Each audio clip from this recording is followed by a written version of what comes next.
তো নমস্কার প্রিয় বন্ধুরা, আশা করি আমরা সবাই ভালো আছেন। আমরা দেখছেন জয়দেব এক্সক্লুসিভ ইউটিউব চ্যানেল। তো ইতিমধ্যেই আপনারা অবগত আছেন যে মাদ্রাসা সার্ভিস কমিশনের গ্রুপ ডির ফাইনাল মেরিট লিস্ট কিন্তু ইন্টারভিউর পরে বেরিয়ে গেছে। তো ইতিমধ্যে আমরা দেখেছি যে মাদ্রাসা সার্ভিস কমিশনের গ্রুপ ডির যে কেস চলছিল, আজ 7 তারিখ অর্থাৎ 7ই অক্টোবর কিন্তু আবার পুনরায় কেসটি ওঠার কথা। তো সেই দিকে সকল নজর আছে। এই কেসের উপর নির্ভর করছে নিয়োগ পরীক্ষা দ্রুত হবে নাকি পিছিয়ে যাবে। কারণ আপনারা জানেন, নতুন করে মাদ্রাসা সার্ভিস কমিশন 73,978 জন ক্যান্ডিডেটকে পরীক্ষা নিয়েছে।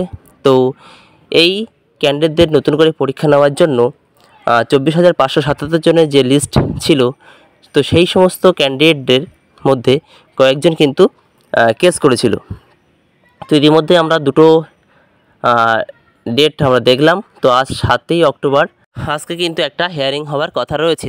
তবে তার আগে বলে রাখি, মাদ্রাসা সার্ভিস কমিশন কিন্তু ইতিমধ্যে জানিয়েছেন যে 73,978 জন ক্যান্ডিডেটের পরীক্ষা নিয়েছে। টেকনিক্যাল ভুল হয়েছিল মাদ্রাসা সার্ভিস কমিশনের। তো সেই টেকনিক্যাল ভুলের কারণে যোগ্য প্রার্থীদের তারা বঞ্চিত করতে চান না।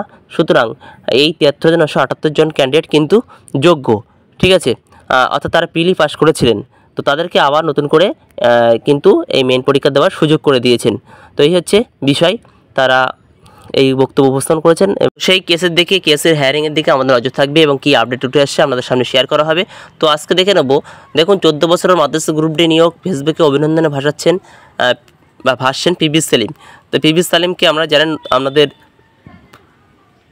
বিজ্ঞপ্তিতে জানানো হয়েছিল যে সেপ্টেম্বর মাসে কিন্তু উনি নতুন চেয়ারম্যান পদে বসছেন। তো সেই অনুযায়ী চেয়ারম্যান পদে বসার পরপরই আমরা দেখেছি দ্রুত পরীক্ষা নেওয়া সম্ভব হয়েছে এবং এর পাশাপাশি দ্রুত রেজাল্ট বার করে ইন্টারভিউ পরীক্ষা নেওয়ার পরপরই কিন্তু ফাইনাল মেরিট লিস্ট কিন্তু প্রকাশিত করেছেন।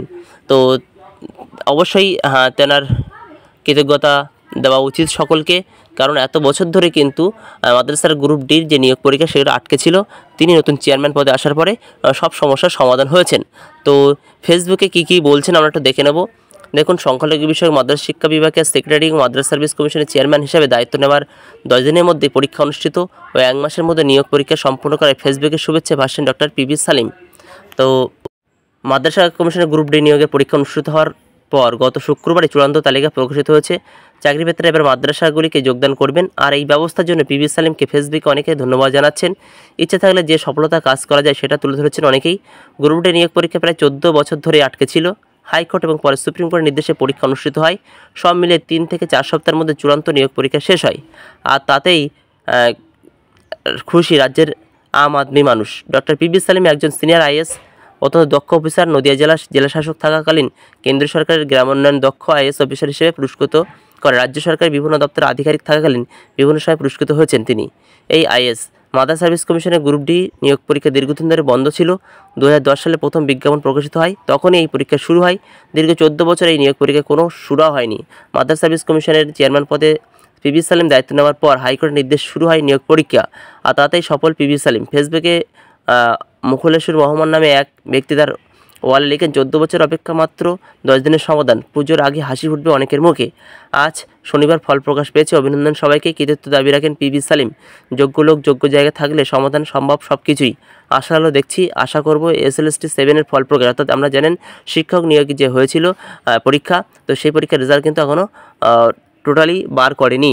আইসিটির সমস্যা সমাধান হবে শীঘ্রই।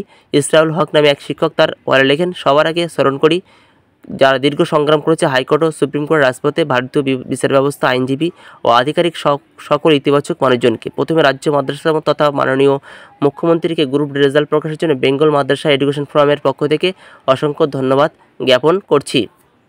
তিনি আরও লেখেন, কমিশনের চেয়ারম্যান সাহেবকে গ্রুপ ডি ফলাফল এবং নিয়োগ নিশ্চিত করা আপনার জন্য শুধুমাত্র একটি ব্যক্তিগত প্রতিষ্ঠান নয়, যা একটি মাইল ফলক, যা কর্মসংস্থানের সন্ধানকারী অগণিত যোগ্য ব্যক্তিদের উপকৃত করবে। আমরা অক্লান্ত প্রচেষ্টা তাদের জন্য দরজা খুলে দিয়েছে, যারা অন্যথায় তাদের কর্মসংস্থান সন্ধান অপ্রতিরোধ চ্যালেঞ্জের মুখোমুখি হয়েছিল।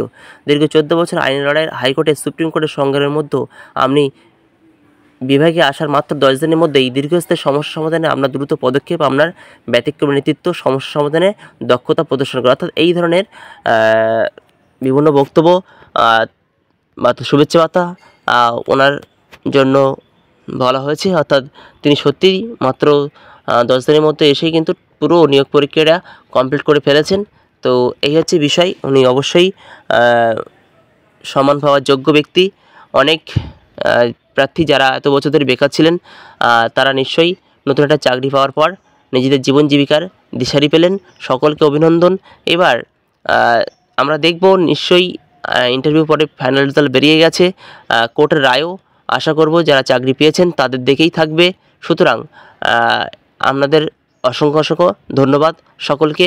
সকলে ভালো থাকবেন, সুস্থ থাকবেন।